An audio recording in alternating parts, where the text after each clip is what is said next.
일체화를 위한 교육과정 운영계획 수립. 교육과정 수업, 평가, 기록 일체화는 과정 중심 평가를 제대로 실천해야 가능합니다.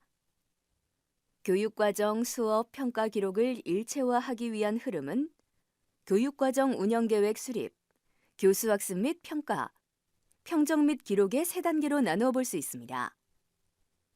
먼저 준비 단계인 교육과정 운영계획 수립은 무엇을 가르치며 평가할까에 대한 고민 단계입니다. 다음으로 어떻게 가르치며 평가할까에 대한 고민이 필요합니다.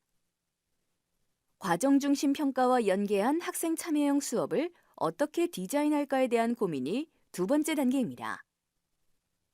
마지막으로 다양한 피드백을 통해 학생들의 활동 과정과 성장 내용을 평정하고 생활기록부를 기록하는 단계입니다. 교육과정, 수업, 평가, 기록의 일체화를 위한 시작은 교육과정 운영계획을 수립하는 단계로서 무엇을 가르치며 평가할까에 대해 고민합니다. 교육과정 운영계획을 수립하기 위해서는 지역, 학교 교육과정에 대한 고민과 국가 수준 교육과정인 성취기준 분석을 통해 교육과정을 재구성하고 다양한 과정평가를 고려하여 교과평가 계획을 수립하는 내용이 포함됩니다.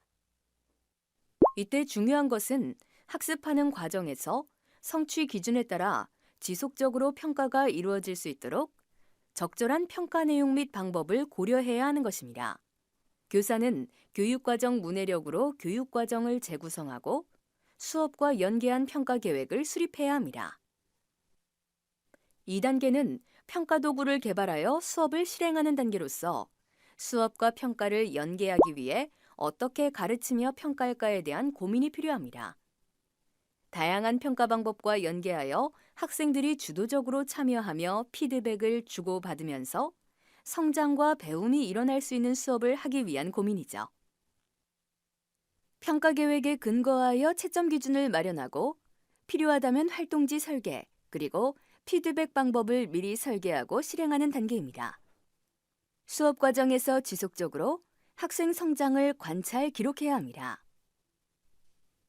수업이 끝나면 피드백 내용과 수업 과정 및 결과를 고려하여 성취 기준에 따른 성취 수준의 특성, 학생의 수업 활동 및 특기사항을 생활기록부에 기록하는 단계가 일체화의 마지막 단계입니다. 교육과정, 교수 학습, 평가가 일관성을 갖추기 위한 교육과정 운영계획의 핵심은 교수학습 및 평가계획을 수립하는 것입니다.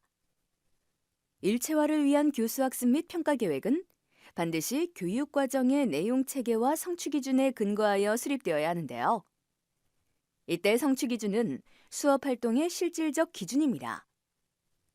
성취기준에는 교과를 통해 배워야 할 내용과 이를 통해 수업 후 할 수 있거나 할 수 있기를 기대하는 능력이 서술되어 있습니다.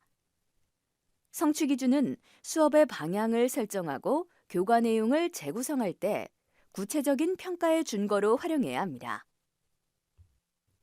내가 가르치는 교과, 올해 가르치는 학년의 교과 내용 체계와 성취 기준을 분석하여 학생들이 알아야 할 지식과 할 수 있어야 하는 기능, 그리고 길러야 할 태도 등을 추출하여 수업 내용과 평가 요소를 선정하고 한 학기 동안 함께 공부할 가장 효과적인 수업 및 평가 방법을 계획합니다.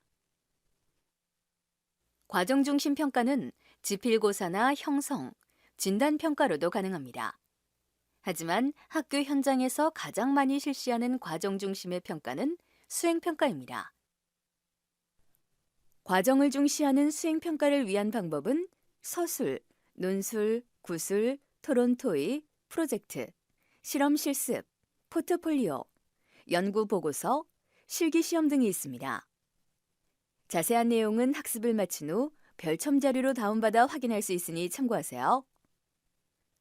수행평가를 위한 평가 방법은 성취 기준의 도달 여부를 타당하게 평가할 수 있는지, 창의성이나 문제 해결력 등과 같이 교과 역량에 포함된 고등 사고 기능을 평가할 수 있는지를 고려하여 다양하게 선택할 수 있습니다.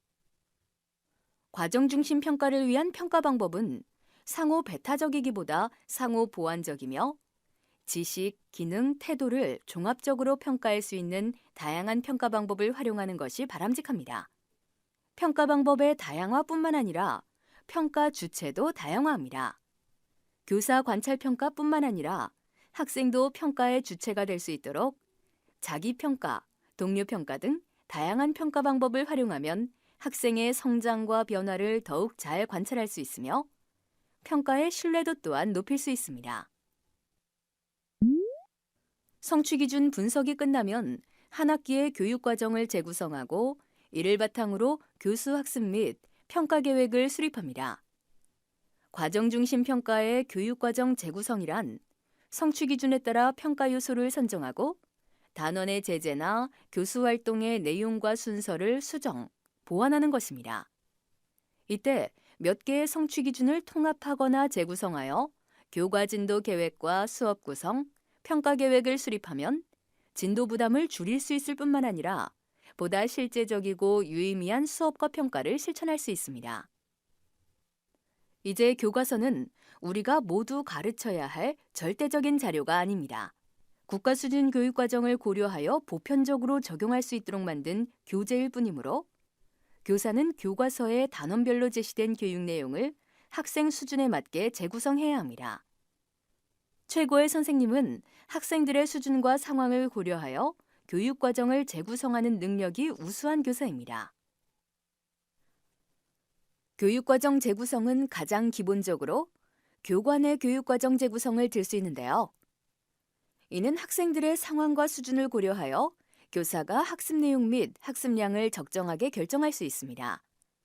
단원 내 수업 시수 감축 없이 교육과정 성취 기준을 가르칠 수 있도록 학습량을 감축하는 경우와 토의, 토론, 문제 해결, 프로젝트 학습 등 다양한 학생 참여 협력 중심 수업을 위해 단원의 선후 배열을 달리하는 수준에서 시작하여 효율적으로 수업할 수 있는 텍스트나 미디어 자료를 추가, 선택하여 재구성할 수 있습니다.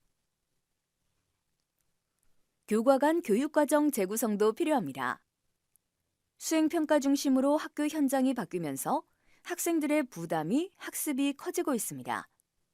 그럴 때는 활동 주제를 학생의 삶과 연계하여 교과 간 통합적 교육과정 재구성을 시도하는 것이 좋습니다. 그러면 교사와의 관계도 돈독해지고 학생들은 실생활 문제에 대한 해결 방안을 다양한 방법으로 탐구할 수 있어 더욱 즐거운 학교 생활이 가능해집니다.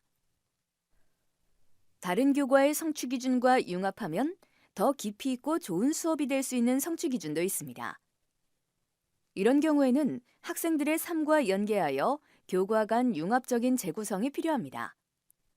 교과 간 교육과정 재구성은 교과 수업 시수를 감축하여 다른 교과 내용과 연계하거나 창의적 체험활동 또는 범교과 및 인성 관련 주제 선택 활동과 연계하여 수업할 수 있도록 교육과정을 재구성할 수 있습니다.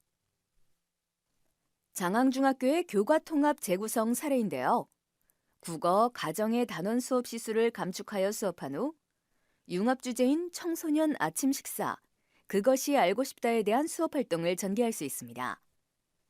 중학교의 자유학기제, 충남형 자유학년제에서도 교과 간 교육과정 재구성을 활용합니다. 현대 사회에서 요구되는 학습 능력은 교과서 안에 개별화된 지식을 단순히 기억하는 것이 아니라 이를 활용하여 다양한 현상에 적용하는 힘과 다양한 사람들 사이에서의 사회적 상호작용 능력과 같은 미래 핵심 역량입니다. 따라서 분절화된 교과 교육과정을 넘어선 교과 간 통합 프로젝트 등의 교육과정 재구성이 필요합니다. 마지막으로 평가 계획을 수립하면 교육과정 운영계획 단계가 마무리됩니다. 평가 계획 수립 시에는 성취 기준 분석과 교육과정 재구성 등을 바탕으로 평가의 유형을 결정하고 평가 시기, 횟수, 반영 비율, 과정 중심 평가의 영역별 배점과 채점 기준 등을 구체적으로 계획해야 합니다. 특히 평가의 신뢰성 확보를 위해 동교과 협의회의 논의를 거쳐 평가 관련 내용들을 결정하는 것이 가장 좋습니다. 또한 평가 시기와 관련하여 특정 시기에 여러 교과의 수행 평가가 집중되지 않도록 교과 간 협의도 필요합니다. 학기 단위 평가 계획은 국가 수준 교육과정 및 시도 단위 교육과정 편성, 운영 지침, 해당 시도의 학업 성적 관리 시행 지침, 학교 단위의 학업 성적 관리 규정 등을 반영하여 학교 상황이나 학생 특성에 적합하게 수립합니다. 학기 초 수립한 평가 계획을 학기 중에 변경할 경우 학교의 학업성적관리위원회의 심의를 거친 후 정보 공시 및 학교 홈페이지 공지 자료 수정과 학생 학부모의 변경 사항에 대한 안내가 필요합니다. 그러면 고등학교 문학으로 일체와 1단계의 흐름에 따라 살펴볼까요? 고등학교 문학의 내용 체계와 영역별 성취 기준을 분석하여 수행평가 요소를 추출하였는데요. 예시를 살펴보면 문학에 대한 태도의 핵심 개념은 자아 성찰과 타자의 이해와 소통, 문학의 생활화이며 문학의 수용과 생산 영역의 일반화된 지식은 문학 활동은 다양한 맥락에서 작품을 수용, 생산하며 문학 문화를 향유하는 행위입니다. 문학의 수용과 생산의 내용 요소는 대표적으로 작품의 내용과 형식, 작품의 재구성과 창작, 문학과 매체가 있었으며 한국 문학의 성격과 역사는 전통과 특질이 있었습니다. 4개 영역의 기능으로는 보조, 참고자료 활용하기, 감상, 비평하기, 모방, 개작, 변형하기, 창작하기, 공유, 소통하기입니다. 문학의 본질 영역의 성취 기준은 문학이 인간과 세계에 대한 이해를 돕고 삶의 의미를 깨닫게 하며 정서적, 미적으로 삶을 고양함을 이해한다이며 문학의 수용과 생산은 대표적으로 문학작품은 내용과 형식이 긴밀하게 연관되어 이루어짐을 이해하고 작품을 감상한다. 문학과 인접 분야의 관계를 바탕으로 작품을 이해하고 감상하며 평가한다. 작품을 공감적, 비판적, 창의적으로 수용하고 그 결과를 바탕으로 상호 소통한다. 작품을 읽고 다양한 시각에서 재구성하거나 주체적인 관점에서 창작한다가 있었습니다. 이 평가 요소를 고려하여 4가지 수행평가를 구상하고 지필평가 50%, 수행평가 50%로 다양한 평가 방법을 적용할 계획을 세웠습니다.